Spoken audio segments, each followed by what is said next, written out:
Sinem gleda kroz prozor na vrata vile Deviloglu, gde stoji Metin, i žali što nije ostao u policijskoj stanici, već se opet izvukao.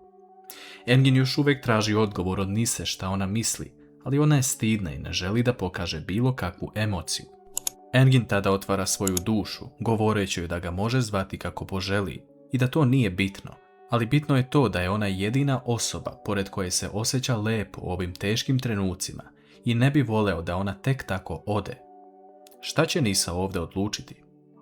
Sila odlazi u kliniku u kojoj je danas ima termin da se odrekne deteta.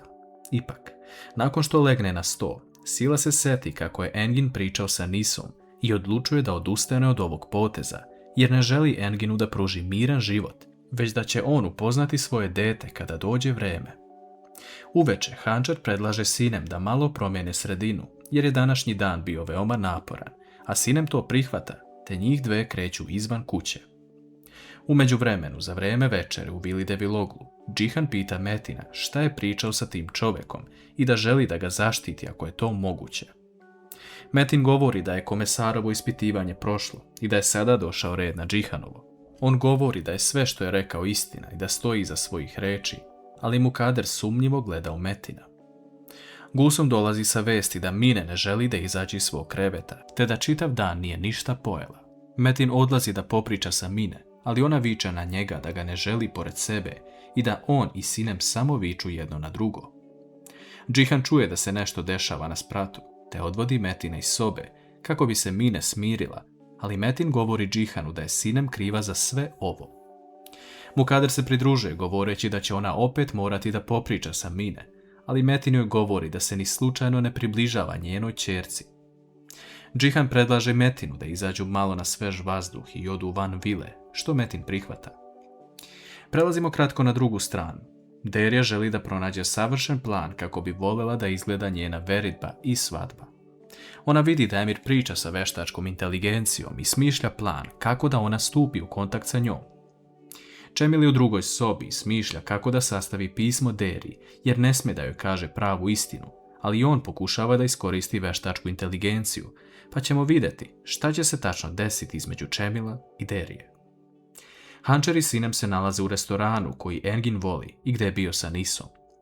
Slučajno se ispred tog restorana nalaze Džihan i Metin i Džihan predlaže da uđe unutra jer je tu dobra hrana. Džihan pomera stolicu i slučajno zakači Hančerinu, govoreći da se izvinjava, ali tada iza sebe vidi Hančer i Sinem.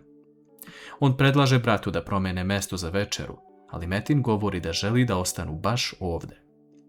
Njih dvojica sedaju ispred Hančer i Sinem i gledaju se u oči. Situacija postaje malo čudna nakon što Metin naruči mnogo hrane za njega i Džihana, ali Sinem ne želi da popusti, te i ona naručuje hranu za sebe i Hančer, iako nije došla gladna. Jedna žena koja prodaje cveće dolazi i pita Džihana i Metina da kupe kako bi usrećili neku damu, ali Metin govori da ovdje ne vidi nikoga ko zaslužuje to cveće. Ipak, Hančer traži od žene 2 ruže za nju i Sinem, te da svim ostalim damama u restoranu podeli jednu. Džihan ustaje pitajući Hančer da dođe sa njim nasamo, govoreći joj da ne dodaje ulje na vatru, jer vidi da su Metin i Sinem pod pritiskom.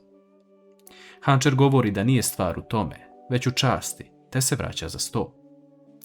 U međuvremenu Mukader zove direktora klinike, pitajući za čovjeka po imenu Tajfun. Direktor govori da se taj čovjek nije dobro ophodio prema Metinu i da ga je zato direktor smenio, ali to je bilo davno. Mukader shvata da je Metin slagao sa svojom izjavom i da ovdje postoji nešto više. Vraćamo se na scenu u restoranu. Metin zove konobara i nešto mu šapne, ali hranu žele svi da zapakuju kako bi poneli. Ubrzo nakon toga, konobar donosi činiju u kojoj se nalazi nar, govoreći da je ovo poklon od Džihana i Metina. Sinem gleda u Metina razmišljajući o tome kako je u prošlosti jednom on doneo nar i rekao da je nar sasvim obično voće kada se gleda s polja, ali kada se otvori, svako zrno se drži zajedno, kao i porodica, i da je porodica lepša kada je na okupu. Šta ovo može da znači i postoje li znakovi koji bi mogli da vode do pomirenja?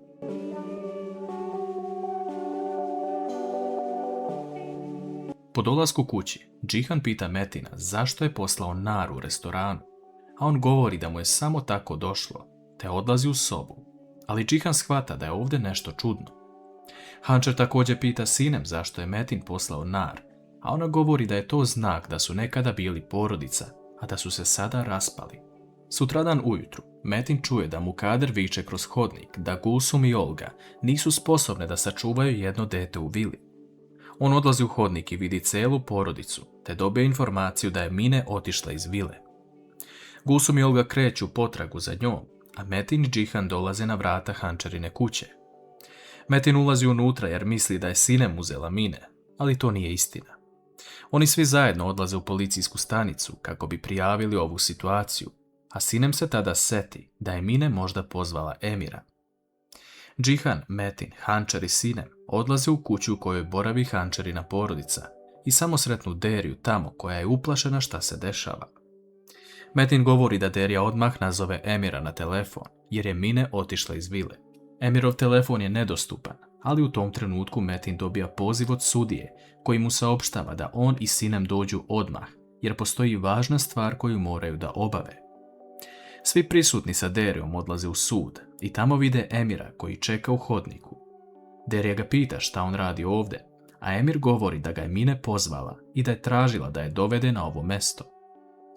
Sudija zove Metina i Sinem sa kojima ulaze Džihan i Hančer, a oni na strani tužioca vide Mine koja sama sedi. Metinu i Sinem nije ništa jasno, ali sudija im govori da je Mine prijavila oba roditelja i tražila svoje zakonsko pravo. Metin i Sinem prilaze Mine govoreći da oni svoju ćerku vole najviše na svetu, ali sudija govori da nije samo dovoljno pružiti ljubav prema detetu, već saslušati njihove probleme i osjećanja. Mine ne dozvoljava ni Metinu ni Sinem da joj priđu, a sudija govori Mine da javno kaže zašto je došla ovdje. Ona govori da je tražila od sudije da je pošalje u mesto kod dece bez roditelja. Metinu i Sinem poteku suze nakon što ovo čuju, govoreći da ona ima svoje roditelje i da su uvek tu za nju, ali ona govori da to nije tačno. Sinem dolazi na red da kaže šta želi, a ona govori da ona i Metin imaju ponekad nesuglasice, ali se nikada nisu odrekli svoje ćerke. Sudija ih pita da li su svesni na koji način su se ophodili prema svojoj ćerki, da su je vodili iz kuće u kuću, kao da je ona njihovo vlasništvo. Metin dolazi na red i govori da su oni prošli velike nesuglasice koje se ne mogu rešiti i da je razvod braka jedino rešenje. Sudija govori da su oni to podneli na svoju inicijativu, jer odrasli ljudi imaju sudove, advokate i svoja mišljenja, ali šta imaju deca i kome oni da se obrate za svoje probleme? Umjesto da dete ustane ujutru srećno i dođe u krevet svojih roditelja, da pojede hranu iz majčine i očeve ruke, oni su odlučili da se rastave bez priče sa njom. Džihan želi nešto da kaže, a sudija mu to dozvoljava. Džihan govori da je njegov brat bio najsrećnija osoba kada je doveo Sinem u kuću. Taj žar u njihovoj ljubavi je bio očigledan, ali su oni zaboravili to vreme. Nesreće su te koje su dovele sve njih ovdje, ali kada bi Metin i Sinem dali šansu jedno drugom, sve bi bilo lepše. Hančer tada želi nešto da kaže, ali Metin je oštro pogleda, te se seća reči koje mu je Hančer uputila, da će uvek stajati za Sinem i da će se boriti da ona dobije Mine. Šta će Hančer reći i da li će baš te reči promeniti nešto?